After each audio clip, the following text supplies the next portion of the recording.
गिलगित बल्तिस्तान के साबिक चीफ जज ने साकिब निसार के खिलाफ बयान हलफी की तफसीलात किसी को भी दिखाने की तरदीद कर दी। हलफनामा लंदन के लॉकर में मालूम नहीं मीडिया को कैसे मिला। राना शमीम का इस्लामाबाद हाईकोर्ट में बयान, हलफनामे की तफसीलात याद न होने का दावा कर दिया। 3 साल बाद बयान देने की जरूरत क्यों महसूस की? तौहीन अदालत पर यकीन नहीं रखता। लेकिन राना साहब का आज का बयान ज्यादा खतरनाक है। सियासी बयानिए के लिए अदालत को इस्तेमाल नहीं करना चाहिए। जस्टिस आथर मिनल्लाह के रिमार्क्स, 4 रोज में शोकॉज नोटिस का तहरीरी जवाब जमा कराने की मोहलत।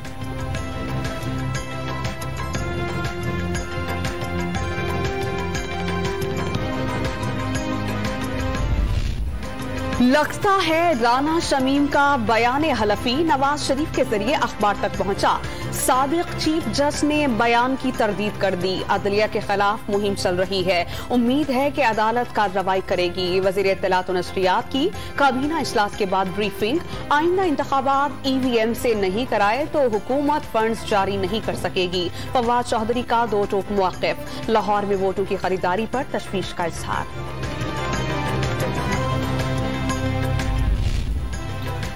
पेशावर में पीपल्स पार्टी के यौम तासीस पर जियालों का पावर शो। बिलावल भुट्टो के हुकूमत और PDM पर वार।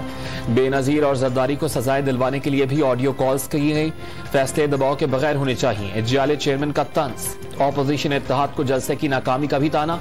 इलेक्ट्रॉनिक वोटिंग मशीन धांधली का मंसूबा करार। इतना जुल्म करो जितना तुम खुद बर्दाश्त कर सकते हो। वजीर आजम को ललकार। कलअदम TRP से मुज़ाकरात 2 टोक अल्फाज में मुस्तरद।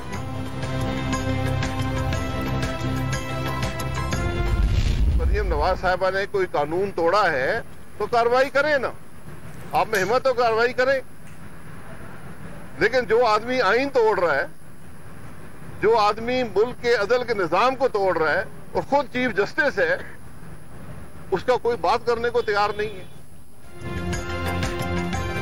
मरियम नवाज ने कोई गलत काम किया तो हुकूमत कानूनी कार्रवाई करे, लेकिन लीगी रहनुमा शाहिद खाकान अब्बासी का ऑडियो लीक्स पर तबसरा। साबिक चीफ जस्टिस साकिब निसार की मुबैना ऑडियो की तहकीकात के लिए कमीशन बनाने का मुतालबा स्टैंडिंग कमेटी में तलब करने पर जोर दे दिया। शाहिद खाकान अब्बासी सच बोले, दोबारा वजीर आजम बनने का कोई इम्कान नहीं। तर्जुमान पंजाब हुकूमत की तरफ से मरियम नवाज की ऑडियो को गलत कहने पर तारीफ। कतरी खत की तरह राना शमीम का बयान हलफी भी रद्दी की टोकरी में जाएगा। फरूख हबीब का शरीफ खानदान को जायदाद की रसीदें देने का मुतालबा। कि चेयरमैन नैब अपने गुनाहों के खौफ से और एहतसाब से बचने के लिए मुल्क से फरार होने का प्लान बना रहे हैं, और जो पाकिस्तान का नीरू है वो चोर डाकू की बांसुरी बजा रहा है।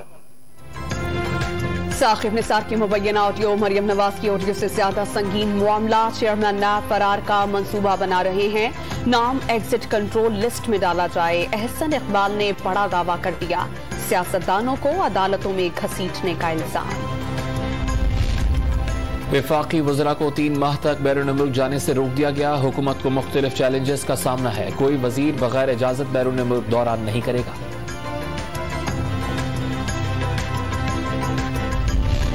दिफाई मकासद की जमीन किसी और मकसद के लिए इस्तेमाल नहीं हो सकती। Cinema houses, petrol pumps, housing societies और शॉपिंग मॉल्स बन रहे हैं। फौज को मामूली कारोबार के लिए बड़े मकासद पर समझौता नहीं करना चाहिए। आला फौजी अफसरान को घर देना दिफाई मकसद में नहीं आता। सुप्रीम कोर्ट ऑफ पाकिस्तान के रिमार्क्स। कराची में काला पुल के साथ दीवार और ग्रैंड कन्वेंशन हॉल फौरी गिराने की हिदायत। खिलाफ वर्जियों की निशानदही के लिए 3 अफवाज की मुश्तरका कमेटी बना दी। सेक्रेटरी दिफा का अदालत में बयान।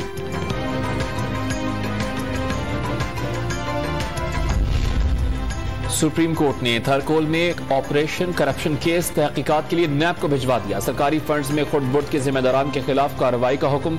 एडिटर जनरल ऑफ पाकिस्तान की रिपोर्ट का जायजा लेकर इब्तदाई रिपोर्ट 3 माह में तलब कर ली। इलाके के लोगों को बुनियादी सहूलियात दस्तयाब नहीं। वजीर आला सिंध समेत किसी ओहदेदार को दिलचस्पी ही नहीं। सारा पैसा एक अकाउंट से निकलकर दूसरे अकाउंट में चला गया। सुप्रीम कोर्ट ऑफ पाकिस्तान के रिमार्क्स।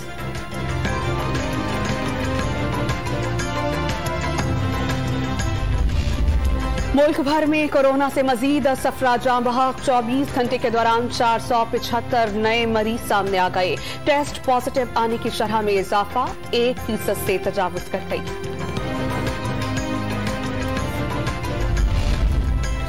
नवंबर में माहाना महंगाई में 3% का इजाफा, शरह 11.5% पर पहुंच गई। पेशावर में घी और कुकिंग ऑयल की कीमतें 40 से 50 रुपए बढ़ गईं।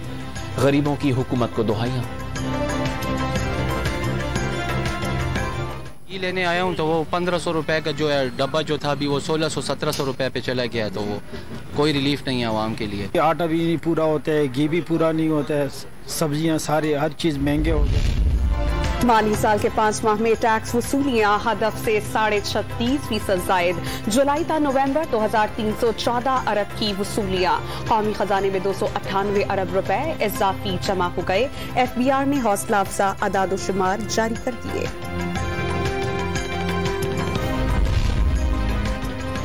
सऊदी अरब से $3 अरब मुंतकली का मुआहदा, रुपए की बेकदरी को ब्रेक लग गए। इंटरबैंक मार्केट में डॉलर $1.05 सस्ता होकर 175 रुपए 15 पैसे पर बंद।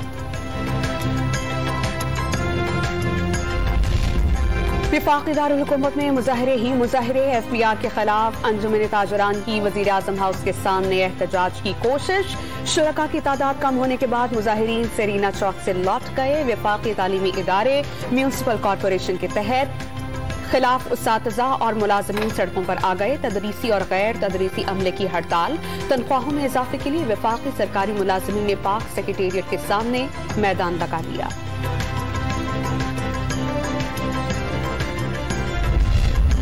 इस्लामाबाद में जायद किराया वसूल करने पर झगड़ा। वैन ड्राइवर और कंडक्टर ने मुसाफिर को तशद्दुद का निशाना बना दिया।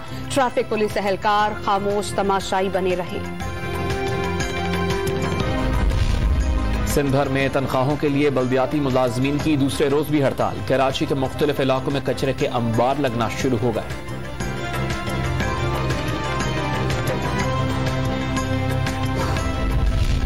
नारोवाल में बैंक से रकम लेकर घर जाने वाले शहरी को डाकुओं ने कत्ल कर दिया। मुल्जिमान की फायरिंग से 7 लोग की हलाकत। मुल्तान में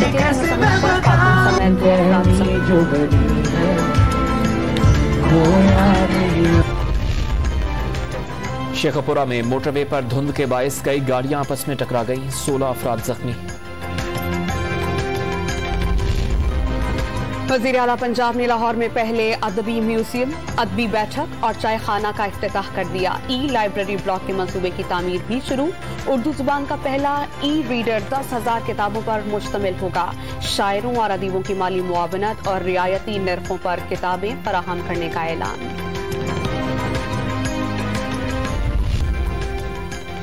सादिकाबाद में इज्तिमाई शादी की तकरीब। 174 जोड़े शादी के बंधन में बंध गए। मोटरसाइकिल और ऊंट गाड़ियों पर आने वाले दुल्हाओं का बैंड बाजे की धुनों से इस्तकबाल।